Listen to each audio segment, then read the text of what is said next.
So mga lodi, no, kapag gumagamit kayo ng cut-off, dapat safety first, no.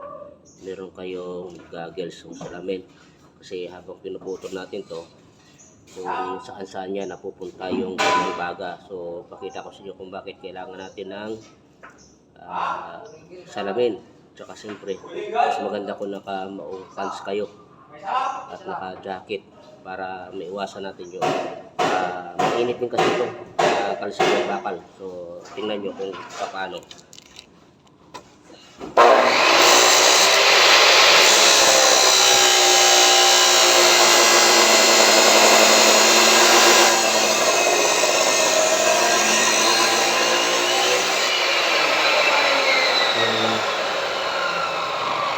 So ayan, nakita nyo naman, marami sa mga baga ay napupunta dito sa akin. Napupunta kung saan saan, napupunta sa bandang ulo. Ngayon kung wala kang salamin ay malamang sa mata mo na napupunta yung baga. Kaya mga lodi, no, safety first, paggamit ng cut-off, maramihan man yung katabasin nyo o kunti lang, dapat meron kayong tamang safety, no.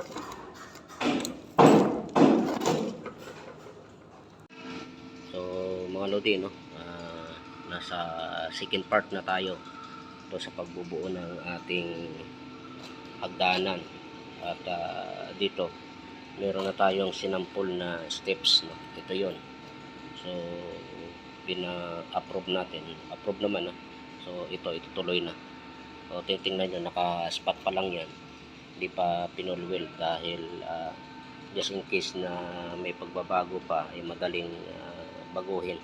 Yan, naka-spot pa lang naman yan.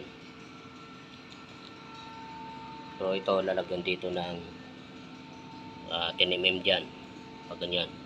Tapos steel matting para tumibay. So dito gumawa na ako ng jig tsaka patungan, no, para hindi tayo mahirapan dahil marami-rami yung steps na gagawin natin. And then kung sa baba natin yan gagawin sa lapag ay sasakit lang ang bewang natin. Kaya ito pinakamainam ay gawa tayo ng patungan. At same time ito ay jig na rin, no. Kung mapapansin nyo yan, paglapat dito, ayan, at meron tayong stopper dito, ayan, hanggang dyan lang yan yung ating bakal. Dito ganun din, ayan. Then pagbunggo dito, yun na yun, hindi na natin kailangan paulit-ulitin na mag-eskwala-eskwala. So ang magagawa natin dyan ay pare-parehas. So at ayan, may nagawa na tayo dyan.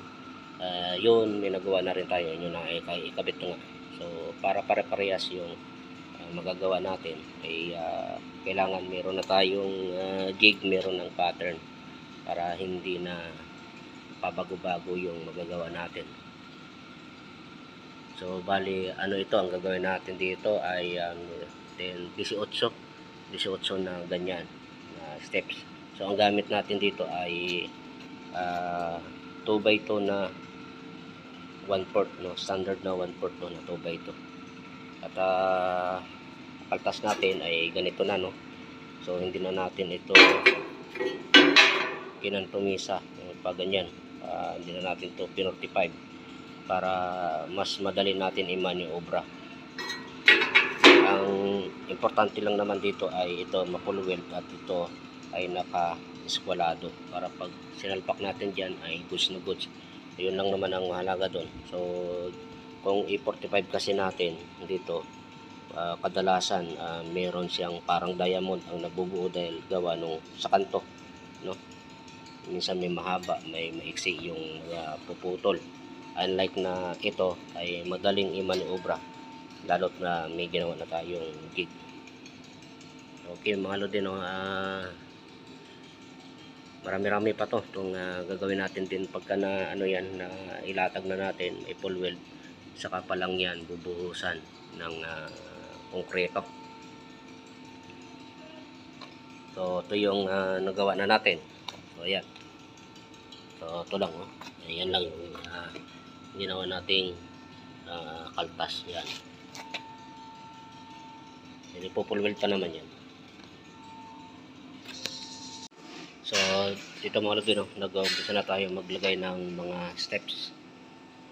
At meron na lang tayong dalawa doon na kulang. At nabot na tayo ng oras, no. Mag-alas 5 na. So ito, pakita ko lang sa inyo itong ating steps, no. So ito to, nakalibig dito. And then pagdating dito ay naka-label din, no? So dapat ganun. Dapat yan, lahat yan naka-label din. Yung steps niyan ay pantay-pantay. So dito, yung mga ni-layout natin, magkakaroon ng ano yan, bahagyang adjustment, mga 1 milli o 2 milli. Hindi naman may iwasan yan kasi kailangan natin na i-confirm dito sa ating label bar, no? Konting-konting adjustment, kaya wag tayo umasa dyan sa ating layout, dahil meron yan meron yang pagkakaiba ng konting-konti. At para maayos natin ay gamit tayo ng label bar, no? Yan, naka-label yung bar yan hanggang doon. And then ito, kailangan yan pantay dito. So lahat yan pantay-pantay. Okay, meron lang tayong dalawa doon na kulang. So bukas na uli yan. So mga lodi, no, ito na. Nalagyan na natin ng 10mm tsaka yung steel matting. So bali yung itong trabaho ng bakal ay siyempre patitibayin niya yung semento na ibubuhos dito. Then yung trabaho naman tong steel matting ay para maiwasan yung pag crack ng semento, kasi ito ay danan, may vibration ito pag inakyatan, nagba-vibrate. Possible na magkaroon ng basag yung konkreto, kaya nilagyan ng steel matting. Siyempre dagdag tibay pa rin yan. So ito, napakagaan ng umakyat dito dahil napaka lang ng ating steps, no, at napaka lapad ng kahakbangan. Okay, no, ready for na ito, ready for buhos itong dana natin. So ito mga lodi, no, binubuhusan nila forman itong steps ng semento. So bago nila buhusan ay nilagyan muna ng semento na ay tubig na hinaluan ng semento para pag tinanggal yung forma, makinis yung ilalim. At siyempre yan, sinisiksik maigi para mawala yung ampaw. Talagang gus na gus yan kasi si forma na mismo ang kumakana dyan.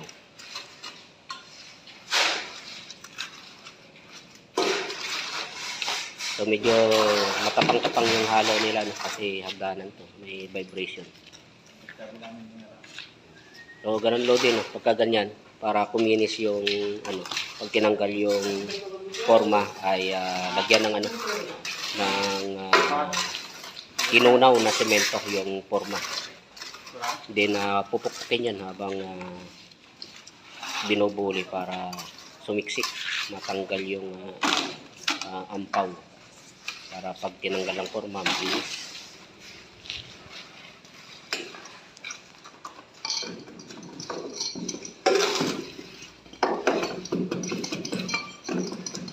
Pupukin para magkaroon ng vibration, para mawala yung hangin, mawala yung ampaw.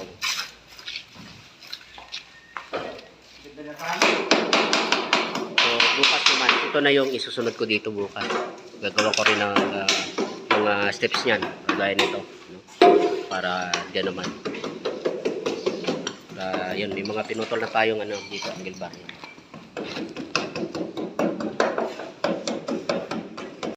So mga lodi, no, doon naman tayo sa taas na yon. Gagawa na tayo ng steps dahil ito ay meron na ito, no, na nabuhusan na nga. So ngayon, bago tayo magtuloy-tuloy na maggawa, no, dito gumawa ako ng jig na kasukat para doon. At ito meron tayong sample. Ito yan. So lahat ng gagawin natin na steps ay dito natin ipapattern sa jig natin para hindi tayo paulit-ulit na magsukat, mag-eskwala. And then bago tayong magbuo nito ng marami ay isinukat muna natin doon sa ating paglalagyan. At ito ay perfectly fit ginawa natin. So ngayon dahil insakto siya doon, pasok na pasok siya doon, no? Wala na tayong adjustment na gagawin. So ngayon ay gagawin na natin to ng lahat ng steps na kailangan doon ay gagawin na natin. So yun na yung mga materials natin na naputol na. Okay. So ito na yun, tuloy-tuloy na natin itong gagawin. Bali 8 steps yan gawin natin dyan. So ganun mga lodi, no?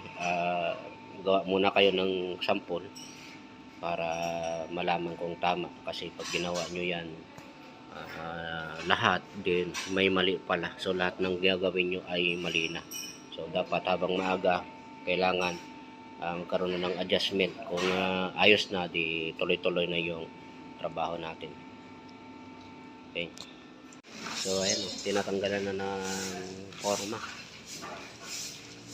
So tingnan natin yung yung ilalim. So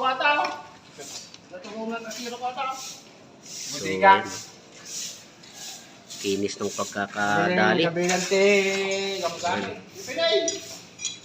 So bukas itong itong tinanggal na forma, dito naman yan ilipat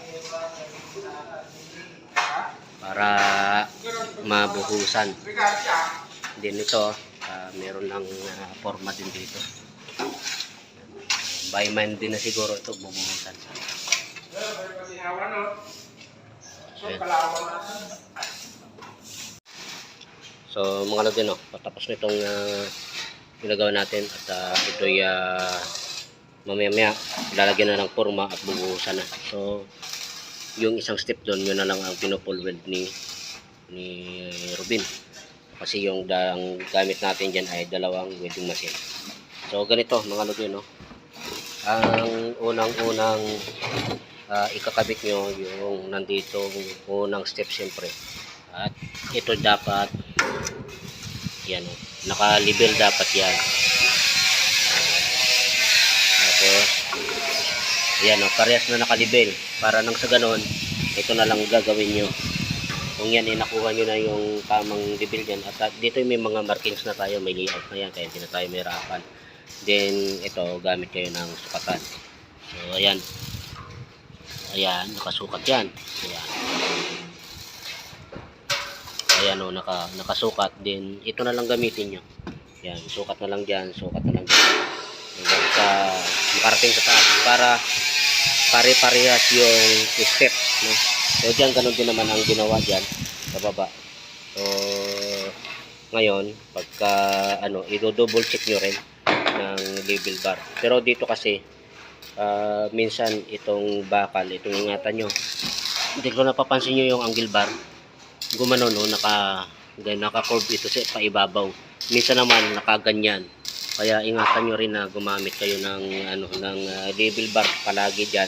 Kaya nga gumawa tayo ng sukatan para hindi lang tayo naka-rely sa level bar, kundi mismong sa sukat tayo nagbabase, para maiwasan yung hindi pagpantay-pantay ng ating steps.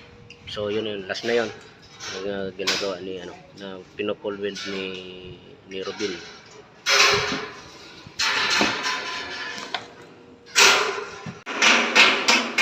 So yung paghinangkal natin dito mga lodi, no? So ito lang, no? Makapal yan, pero hindi natin to hininang lahat. So ganyan lang siya. So bali 3 parte lang, pero ito ay makapal yan. Ang purpose natin dyan, kasi ito tubular lang to, no? Kapag hininang natin yan ng diretso hanggang dito, kung mapapansin nyo na yan, nadideform na itong tubular. So kung mainitan ng husto yan, baka naman bumingkong pa, no? Kaya iniwasan natin na mainitan ng gusto yan. Yung tama lang na maganda yung hinang, hindi na malaglag yan. So yun yung ano natin kapag tubular yung hinihinang natin. So iniingatan natin na huwag bumingkong, huwag mamilipit.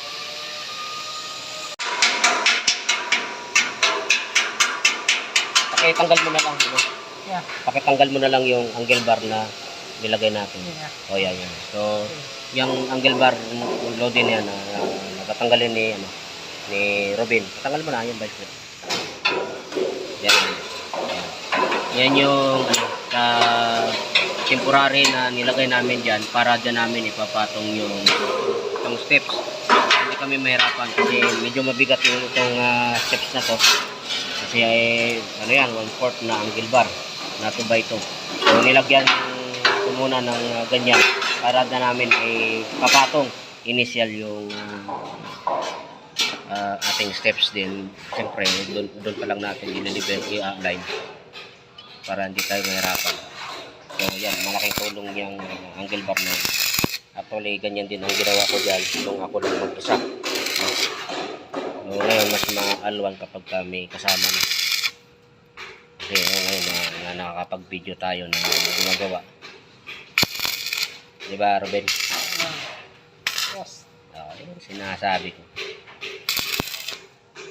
So mga lodo, no, nandito na tayo sa last part ng pagkabit nitong mga steps at ito ay bubuhusan na, meron ng forma. Then yan ilalagyan ng grout, no, yung cement epoxy para pagka tinanggal yung forma makinis. So dito mga lodi, ito ay hindi ito wini-welding yung steel matting. So ang steel matting kasi pag winilding natin yan, may posibilidad na maputo lang. Kaya itinatali na lang yan ng alambre para hindi na magka-problema pa. So yan ang tandaan nyo pag ganito ang steel matting, huwag na i-welding. Kasi ang steel matting ay hindi weldable. So mga lodi, no, ito na yung last part, no, dito sa paglagay ko ng mga steps nitong hagdanan. So itong angle bar to na nilagay ko ay ito yung pinaka nosing niya. At the same time, ito yung susundan ngayon ng kanilang flooring dito. So ganito kataas yung hahabulin nila dyan sa flooring. At ito din ay kapantay nito. Yan. Then para yung steps niya ay pantay-pantay hanggang dun sa baba. So bali ito na yung huling parte natin sa trabaho natin dito sa paglalagay ng steps. At ayun, bubuhusan na nila. So ayan, yung bago buhusan ay nilalagyan ng grout, no? Sinasabi nila dyan ngayon sa kawagan nila ngayon dyan ay concrete epoxy. Yan ay tinunaw na semento. Then ilalagay dyan para pagka tinanggal yung forma ay makinis yung ilalim. So ngayon, okay mga lodi, no? Ito na yun. Sasabi ko, ito na yung huling parte ng paglalagay ko ng mga steps, no? At sana mga lodi, no, sa mga hindi pa naka-subscribe sa YouTube channel ko, paki-subscribe na lang mga lodi at paki-follow ng aking Facebook page kung nagustuhan mo yung mga video na ina-upload ko. Okay?